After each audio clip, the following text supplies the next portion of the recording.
નમસ્કાર દોસ્તો, શાંતિશ્રમ ન્યૂઝમાં આપનું સ્વાગત છે। બનાસકાંઠા વડગામના પવિત્ર યાત્રાધામ પસવાદળના વીરપાનાથ મંદિરમાં ચોરીની ઘટનાના સીસીટીવી કેમેરા કેદમાં મોડી રાત્રે 3 શખ્સોએ મંદિરમાં પ્રવેશી ચોરીની ઘટના સામે આવી।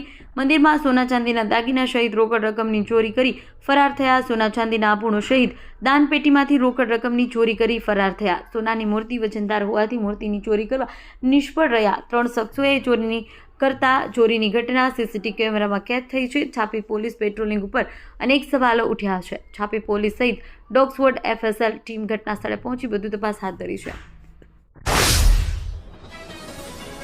વાવથરા જિલ્લા ધરણીધર તાલુકાના ઢીપા ગામે સુથાર સમાજના ઈષ્ટદેવ વિશ્વકર્મા ભગવાનની જયંતિ મહોત્સવની ધામધૂમથી ઉજવણી કરાઈ। વિશ્વકર્મા મંદિર ખાતે ત્રિદિવસીય કથા, પચકુંડી યજ્ઞ તેમજ ધર્મશાળા, વાસ્તુ અને લાઇબ્રેરીનું ઉદ્ઘાટન કરવામાં આવ્યું।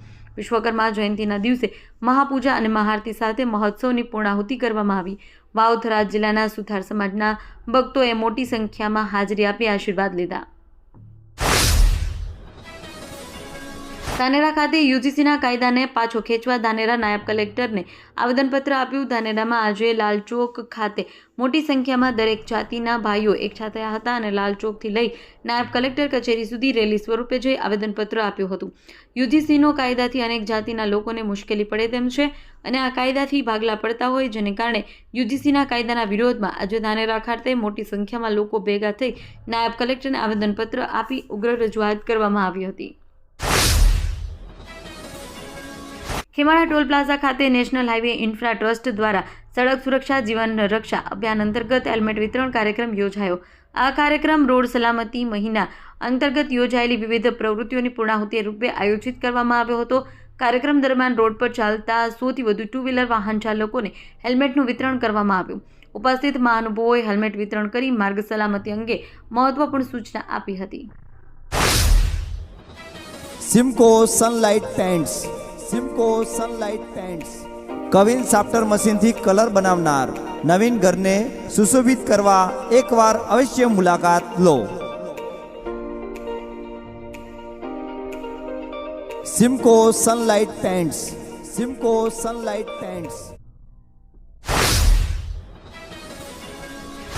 બનાસકાંઠા જિલ્લામાં વહેલી સવારથી વાદળછાયું વાતાવરણ જોવા મળી રહ્યું છે। આકાશમાં કાળા વાદળો છવાઈ જતા ખેડૂતોમાં ચિંતા વ્યાપી ગઈ છે।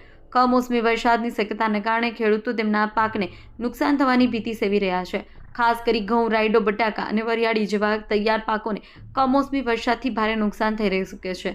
આ પાકો ખેડૂતોની મુખ્ય આવકનો સ્ત્રોત છે। વાતાવરણમાં આવેલા આ અચાનક બદલાવથી ખેડૂતોની ચિંતામાં વધારો થયો છે। જો કમોસમી વરસાદ આવે તો તેમની મહેનત પર પાણી વળવાની શક્યતા છે।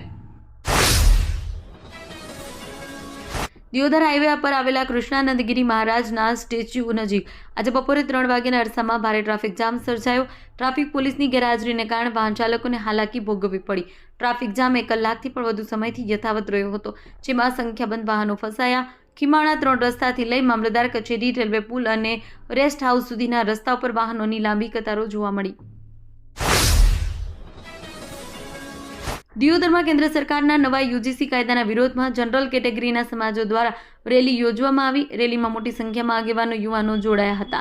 વિરોધ પ્રદર્શનકારીઓએ ગો બેક યુજીસીના નારા લગાવ્યા, બેનરો પ્રદર્શિત કર્યા હતા અને રેલી બાદ દિયોદર મામલતદારને યુજીસી કાયદાના વિરોધમાં આવેદનપત્ર સુપ્રત કરવામાં આવ્યું। કેન્દ્ર સરકારે સમાનતા લાવવા માટે કાયદો અમલમાં મૂક્યો હોવાનું જણાવ્યું છે, પરંતુ જનરલ કેટેગરીના લોકો માની રહ્યા છે કે આ કાયદાથી સમાજમાં અસમાનતા વધશે। દેશભરમાં આ કાયદાનો વિરોધ થઈ રહ્યો છે। ગુજરાત પોલીસ ભરતી બોર્ડ દ્વારા જાહેર કરવામાં આવેલી બિનહથિયારી પોલીસ સબ ઇન્સ્પેક્ટર ભરતી 2024-25 અંગે મહત્વની જાહેરાત કરવામાં આવી છે। બંને પરીક્ષા પૂર્ણ થયા બાદ ક્વોલિફાઈડ થયેલા 8679 ઉમેદવારનું લિસ્ટ જાહેર કરવામાં આવ્યું છે, જે પૈકી 1023 ઉમેદવારોને 5 ફેબ્રુઆરીથી ડોક્યુમેન્ટ વેરિફિકેશન માટે બોલાવાશે, જેમાં કોલ લેટર 2 ફેબ્રુઆરીથી ડાઉનલોડ કરી શકાશે।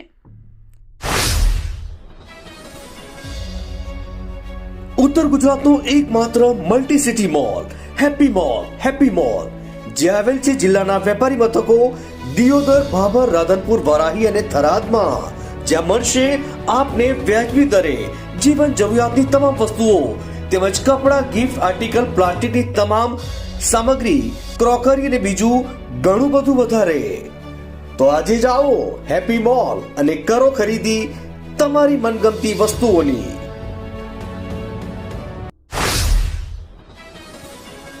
ગુજરાત સરકાર દ્વારા હવે રમતગમત ક્ષેત્રને વધુ મહત્વ આપવામાં આવી રહ્યું છે. તેની અસર આવનાર બજેટ પર જોવા મળશે, જેમાં સરકાર સ્પોર્ટ્સ ક્ષેત્રે કેટલાક મોટા નિર્ણય લેવા જઈ રહી છે. અગાઉ ગુજરાતને કોમનવેલ્થ ગેમ્સ સહિતની અનેક આંતરરાષ્ટ્રીય અને મહત્વપૂર્ણ ટુર્નામેન્ટોની યજમાની કરવા માટે મળ્યા બાદ સરકાર તંત્રએ વર્ષ 2036ના ઓલિમ્પિક્સ પણ ગુજરાતમાં યોજાય એ માટે પ્રયાસો શરૂ કરી દીધા છે. પાટણ નગરપાલિકાએ બાકી મિલકત વેરાની વસૂલાત માટે કડક ઝુંબેશ શરૂ કરી છે. આ ઝુંબેશના ભાગરૂપે આશરે 25 લાખ રૂપિયાનો વેરો બાકી હોય તેવા 5 મિલકતોને સીલ કરવામાં કાર્યવાહી હાથ ધરાઈ છે. અત્યાર સુધીમાં 3 મિલકતો સીલ કરવામાં આવી છે. નગરપાલિકાના ચીફ ઓફિસર હિરલ ઠાકરે જણાવ્યું કે લાંબા સમયથી વેરો ન ભરનાર તેવી મિલકતોને નિશાન બનાવવામાં આવી છે. સીલ કરાયેલી મિલકતો Yamaha service station, showroom, food zone નજીક આવેલું ગેરેજ, એક ખુલ્લી જગ્યાનો સમાવેશ થાય છે. અંબાનાધામ અંબાજી આશ્રમ સણાદ મધ્યે વિશ્વકર્મા ભગવાનની 43મી વિશ્વકર્મા જન્મ જયંતિની ઉજવણી કરવામાં આવેલ છે. આ પ્રસંગે ભાવિકો મોટી સંખ્યામાં ઉપસ્થિત રહેલ. ભગવાન વિશ્વકર્માના દર્શન, પૂજન અર્ચન કરેલ. તેમજ શ્રી વિશ્વકર્મા 4 પરગણા પંચાલ સમાજ પ્રગતિ મંડળ આયોજિત 17મો સમૂહલગ્ન ઉત્સવ યોજાયો, જેમાં 3 નવદંપતિ પ્રભુત્વમાં પગલાં પાડેલ, જેમાં વિવિધ દાતા પરિવારોએ લાભ લીધેલ છે. ભોજન પ્રસાદનું આયોજન થયેલ છે. સણાદર આશ્રમમાં મહંત અંકુશગીરી બાપુએ સૌને આશીર્વચન આપેલ. ગજાભાઈ માળી વગેરે સુચારુ વ્યવસ્થા ગોઠવેલ છે.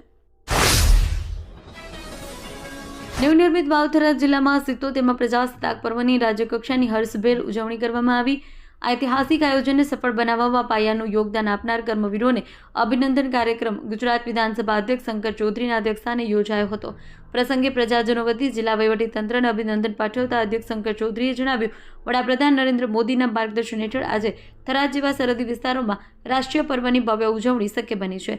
સમગ્ર વાવ અને થરાદ પંથકમાં રાષ્ટ્રીયતાનો અનેરો ઉત્સાહ જોવા મળ્યો હતો, જેમાં તમામ નાગરિકો અને કર્મયોગીઓ ઉમળકાભેર સહયોગ બન્યા હતા.